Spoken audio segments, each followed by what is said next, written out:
Ouachita One Table. Ouachita One Table podcast is a deeper discussion of issues facing our business communities. Over this series, we'll invite community leaders in businesses, the arts, nonprofits, culture, and government as we discuss the issues that strike at the heart of the Chamber's mission for the greater good of our parish. Topics such as workforce development, education, quality of life, economic development, and more. Ouachita One Table. This podcast is a partnership project of the Monroe and West Monroe, West Ouachita Chambers of Commerce and was produced by Godly Works Productions in the Louisiana Catalyst Podcast Studios at the Benoit Community Center. Now, here are your hosts, Roy Heatherly and Christopher Kelly. Hey everyone, I'm Chris Kelly with the West Monroe, West Ouachita Chamber of Commerce, joined as always with my friend Roy Heatherly with the Monroe Chamber of Commerce, and welcome to Ouachita One Table. Today we have a great show, kind of a new show. I mean, it's an interesting show because we're going down a road, continuing the collaboration effort. Chris, you want to introduce our guest? Yeah, so this is a new hybrid program for the Chamber to address workforce needs, and we are fortunate to have our new friend, Adam Alexander. Welcome. Well, hey, Chris, and hey, Roy. Thank you for having me. Adam, welcome. And before we jump into workforce, which we could talk for an hour, just briefly tell us a little bit about you and what brought you back to the community. Yeah, so I'm born and raised right here in Ouachita Parish, married, 2 kids, and about 3 years ago we moved off to Virginia for a little while and then decided it was time to come back home. And when we came back, we wanted to get really plugged into the community, and so this opportunity presented itself, a month and a half ago, and Right. It's been hit the ground running ever since. So let's set the stage, Yeah. this opportunity. So both chambers are working together to address workforce. Both of us earlier in the year, I mean, we spoke to our members and this was the concern. Not a concern, the concern. And so we went and we reached out to Doretha at Workforce Board, and we had beautiful conversations. And what developed is hiring a point person to directly address workforce, which is novel. Right. It's novel for us because it's not an area that was in our program of work originally. And so this is pretty fast for us, 6-month pivot, and we have an employee that's addressing these concerns. So you've been thrown into the fire, 6 weeks. So tell us a little background. What have you learned so far that is the need in our community? I think the big thing that I've seen thus far is employers are having a hard time, finding people in Right. general, but more specifically finding people that are capable of doing the job that they need. So there's a training component that is Good. into that. Got it. So it really, I could probably boil it down to 3 words: attract, train, and retain. Okay, so let's address each one of those in turn. I love that. So attracting people, we hear all the time, well, I posted online and I got no one. And we dig a little deeper and they go, well, maybe they posted one time on Facebook. And so, but we have to remind ourselves all the time that small business people are their own CPA, their own advertising firm, their own everything. And I like to say if most small businesses knew that they had to do all of that, they'd never go into business at all. So tell us, what do you think is the big hurdles in attracting employees? A lot of it that I've seen so far has been getting out of obscurity. Quite frankly, you nailed it on the head. Right. The post is on Facebook, or it's on Indeed, or it's within Workforce, or it's within NELA Works now, which I'm going to rip the Band-Aid off. That's right. We have something exciting to talk about. But, it seems to be very scattered where everybody is putting their job postings. And so they're obscure. So no centralized clearinghouse Yeah. that directly addresses. So Chris said something that I think is important to remember, and Chris mentioned small business. And so often when we think of workforce, we're thinking of manufacturing, which they have openings too, and you're trying to help them as well. Right. But we're going down to basic small business, working ourselves up through manufacturing and finding all the pockets of need therein. And tell us a little bit about too, you're working with education, you're working with the businesses, and you're working with the people who are helping connect all of that. Yeah, so started conversations with Ouachita Parish School Board, ULM, Delta, and going to be working with Monroe City Schools as well to try to figure out how do we connect to internships, apprenticeships, and get that when they're coming into high school and then through all the way through college, so they are trained and ready to go into the workforce itself. Okay. So a whole new perspective. Train up the workforce that is actually needed in our area, Right. and try to retain the best and brightest here. There's no reason for them to leave. That's absolutely right. It is identifying, and which has already been done. That work's been done. What are the top things that we are really, really good at in Ouachita Parish and in the Northeast Louisiana area? What are we very, very good at? And let's focus on getting talent to those things. Stop trying to be everything to everybody, and do the things that we are specifically ready to tackle. Roy says all the time, celebrate the things we're good at. Yep. Yeah. Absolutely. So what's so we that's attract. Yep. What was 2? My short-term memory went away. Train. No, you're good. Train. Okay. Training. So working with the training providers that are in the area to help make sure that the staff that A, needs to go into the workforce, and then B, is in the workforce already. So there's a lot of skilling up. There's a lot of need for I'll give you, for instance, you mentioned a business owner's its own CPA. Well, it may not even be a CPA specific, but just simply record keeping. Sure. And I don't have somebody doing that, and now I have to shoulder that burden. Well, there's resources and tools available to A, train your current staff, or B, help to find you staff and help offset some of the cost of doing that training as well. So what I'm hearing is I'm a small business person. I hired a new young lady, and she really has never used Excel before. And that's a major component of how we keep records and everything. So I can reach out and find a training solution that might address that deficiency. And the great news is a lot of that is either low cost or no cost. In fact, Magic words. specifically to Excel or any kind of Word-based or Office, Microsoft-based See, program. Chris uncovered a lot of folks looking at an entry level. Okay, he uncovered a lot of obstacles for them, and he began to knock those down. But you're talking about obstacles for small business as well. They don't know those opportunities are out there. So part of your job is relationship building, getting people used to who you are, and being able to call you and say, "Hey, Adam, I got a problem. The Excel situation. Can you help me with that?" And then connecting them with SBDC or whoever the provider, the solution provider is. Correct? Yeah. So funny enough, we talked about obscurity earlier. It's the same problem, just in the inverse. A lot of the business owners don't know what's available to them as far as resources go. Right. And so my job is to get that out of obscurity and get that in the forefront for them, and make that lift a little bit easier. And that training could be Excel, it could be Office Space, but it also could be like forklift certification, Yeah. or high lift certification, or all kinds of things. CNC. CNC, yeah. so- Even skill work. We had Dr. Tostenson on a few weeks ago, and she shared a story about Etheridge Pipeline, where they were in need, and they didn't need an accredited class, they needed people trained immediately, and Delta provided that solution. There are so many Etheridge pipelines out there. So are you going to be working to try to find those others and connecting them with Delta and whoever that might be?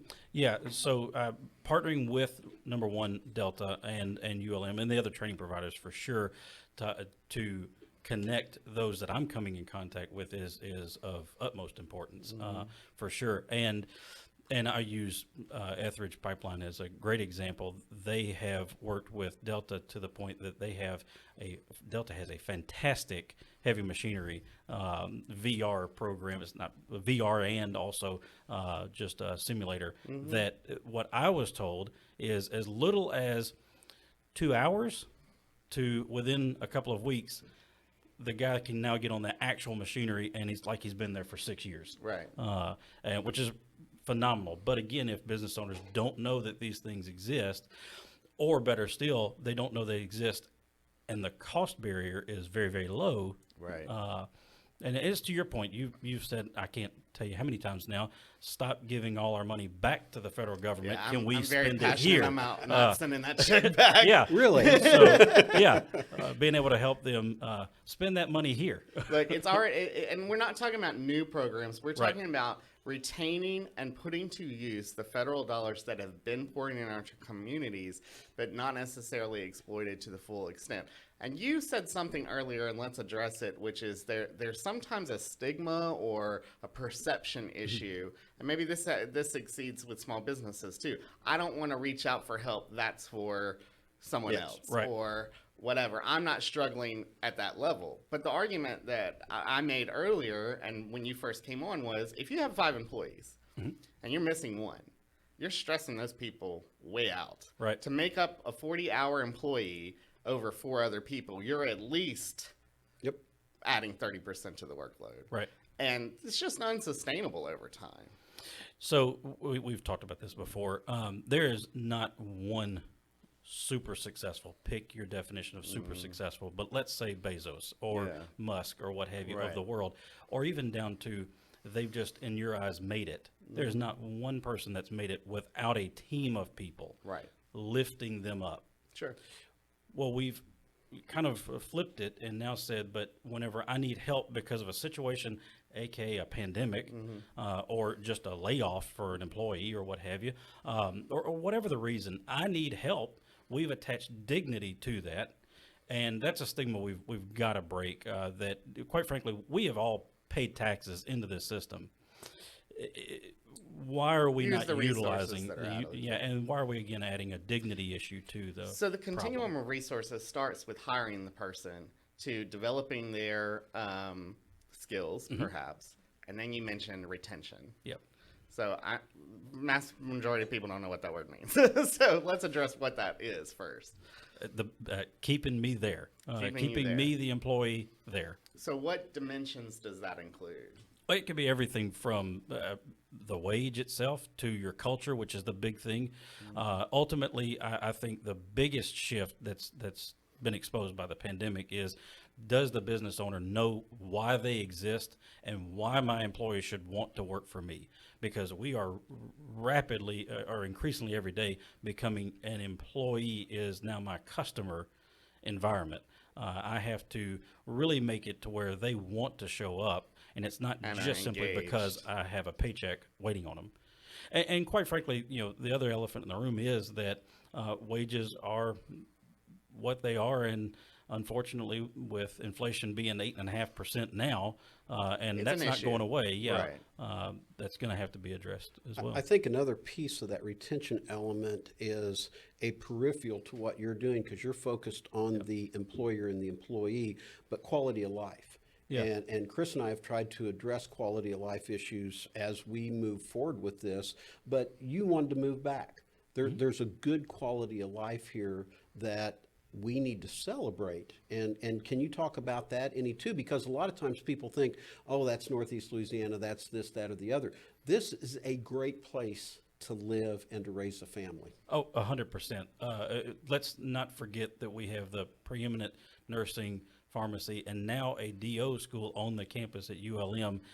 It's a phenomenal place for an education standpoint. The best community college system in the state. But, I was going to say that too as well. And they are doing some fantastic things out there at Delta. The reason ultimately that we moved back was the thing that I think most families fear kids move off for other opportunities. We moved back because we wanted to be closer to our family.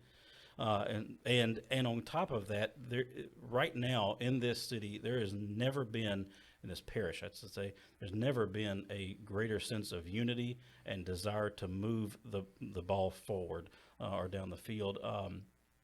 And I just, the opportunity is wide open. Right. It's whatever we want it to be. One thing that I think that is really cool about our area, and I can't really put it in context right now, is, though I relate it to a gumbo, there's a lot of different things that independent of themselves are okay, but when we put them all together and we all assimilate together and get behind one vision, man, it can taste good, and it can be really, really good. So Kind of just define diversity, I think. Yeah. Yes. I think you did. Yeah. Stronger as a cohesive group. I wanted to, first off, I do want to make sure that we all give a shout out to Doretha Bennett. Oh, 100%. She when Chris and I met with her, she said, we can, and that's how this all came about. But the other thing I think we need to address is, this is new for all of us, and Right. we're learning, and we're not trying to recreate anything. We're trying to, there's so many good things going on. You're kind of the person that is trying to pull everybody together so we're all on the same page. We're not duplicating Right. everything, and we're getting people in jobs. Yeah, yeah. Ultimately, there's no reason to recreate something. There's no reason to duplicate something that already exists. I heard it the other day that if there's something that's already working, even if it's working at a not at the rate that you wish it was working Sure, at, Yep. sure. it's there. Why don't we come alongside it and just make it stronger? So yeah, no more duplications of things. Right. Let's just start again, getting together, unity together. So let's pivot back to that retention conversation because Uncle Roy and I have our one generation between each other. You know, like he's one You're step older, more than right? my older brother. Yeah, he laughingly says I'm older all the time. But No, what happened? I say you're more mature. Oh. Well, I woke up feeling There you old go. this morning. So, but what happened in the two generations and then now one step down is fascinating. So we went from I'm getting a job and this is my career path and I'm gonna give them 35 years and I get a gold watch, Right. to I'm gonna hop around a little bit until I find the thing that matches, to this is what I do for this chapter of my life. Correct. Yep. And the chapters could be 6 months long or they could be 18 months long. It's And the biggest influence is corporate culture. yeah.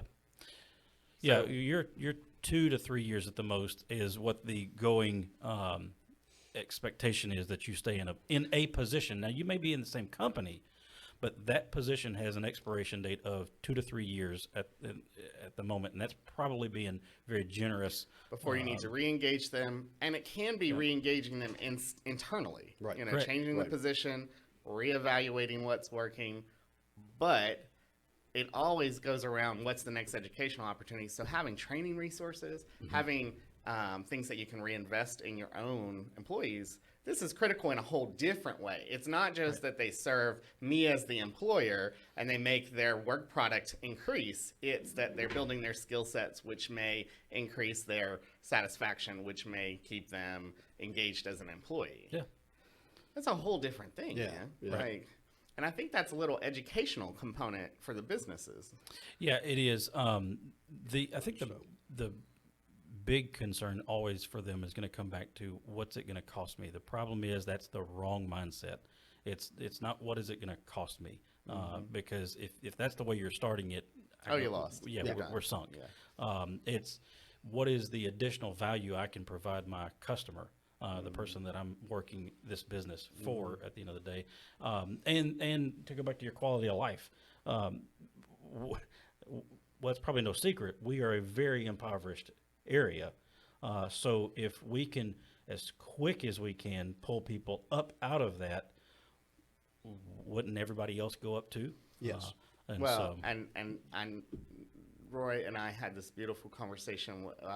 Dr. Barry gave this presentation for both chambers. We had that reception, and he talks about rising all. yeah. I think that education does that, but demystifying what industries are really here does that too. Yeah. So let's talk about that a little bit too. You know, when we originally sent out career guides, they were so heavy on, don't you want to be a doctor, lawyer, or whatever professional track that's 6 years of college? But it doesn't necessarily reflect, while those are very valuable paths, and, you know, my parents, if they were watching, will tell you that I went a long time to college. Right. A really long time. But my pathway is a little bit different. But the reality is there are expeditious ways of getting you to a really quality job. Yep. Still has benefits, still has promotional pathway, and it may or may not have a 4-year degree or a master's degree. Yeah. For all of those places. So there was a conversation I had recently with Ouachita Parish School Board. Yeah. And in that conversation, I said, wouldn't it really be cool if at 5th grade we could, yes, make police, firefighters, nurses, teachers the desired thing that we want to grow up to be, but wouldn't it be really cool to bring manufacturing in there and show why that's cool to make stuff, and different trades, skilled jobs that you could come out of high school 6 years later, come out of high school and go right in and with a little bit of other training, supplemental training, but not have to have this huge crushing student debt that you end up not even going into that field for. And so a lot of that's going to be working with the school system to say, can we earlier, not necessarily at senior year only, but earlier at the 5th grade level, start trying to show that, hey, there are things, again, about what we are here that you have a way to stay here and thrive. The other piece of that is the storytelling about the job itself to attract, and who's telling that story, to attract those students into those jobs, because a lot of times they'll see XYZ job, they have no idea what it is, and that's hospitality, that's healthcare, that's manufacturing, that's small business even, and to be able to see themselves 5-10 years from now and understand that this is what this job does and this is the quality of life it can give them, it's pretty special, and that's something that you're going to be addressing too. Yeah, so I think that I could summarize that with Simon Sinek's book, Start With Why. Sure. If we don't establish why we are doing what we're doing, you're never going to get to the what. And any company, any major company, and I'll pick on Apple for a second, because Simon Sinek does, is that if you ever listen to them when they roll out a new product, they go, why, how we did it, what it is. And it's the same thing when it comes to education, when it comes to the training aspect, when it comes to starting your business or just wanting to get talent. Why am I doing this? And then end with, and what's in it for you, the end result. So we put all this information together, and we're slowly rolling out a new website. It's NELAWorks.org. You mentioned that earlier. The first component is putting job postings there. So it's one public clearinghouse for, I'm saying region, because we said NELA.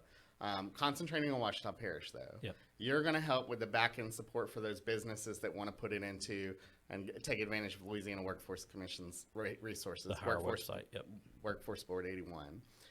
And then there's a public clearinghouse. So for I'm seeking a job, it's streamlined. Right. And you don't have to go to Indeed and 5 other places and look on Facebook ads and all that. For the business component, it's free. And then you're going to help guide them through the process of, and also, did you know there's training? And also, did you know, and on and on. And then we will keep posting and expanding over time. Yeah, the biggest thing that I would end with that is I don't see any value in a business owner paying taxes twice. And what I mean by that is that we pay taxes already. These services exist.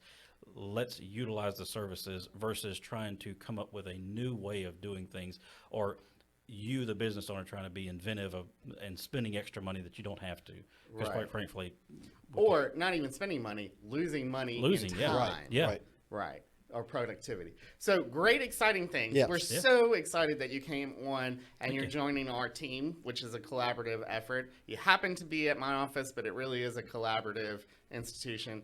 And we're really looking forward to what comes next. And we're going to bring you back in a few months to for you to give us an update and fill us in on some of the great stuff that you're doing. So the bar is not high at all. No. It's totally, it's totally easy to do a change. So if you're a business owner and you want to find out more, you can call 325-1961 and we'll put you in touch with Adam. Or Adam, tell them your email.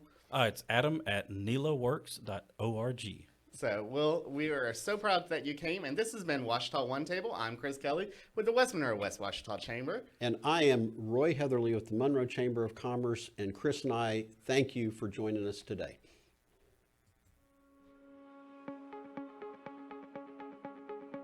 You've been listening to Ouachita One Table with Christopher Kelly and Roy Heatherly. This podcast is a partnership project of the Monroe and West Monroe West Ouachita Chambers of Commerce and was produced by Godly Works Production in the Louisiana Catalyst Podcast Studios at the Benoit Community Center.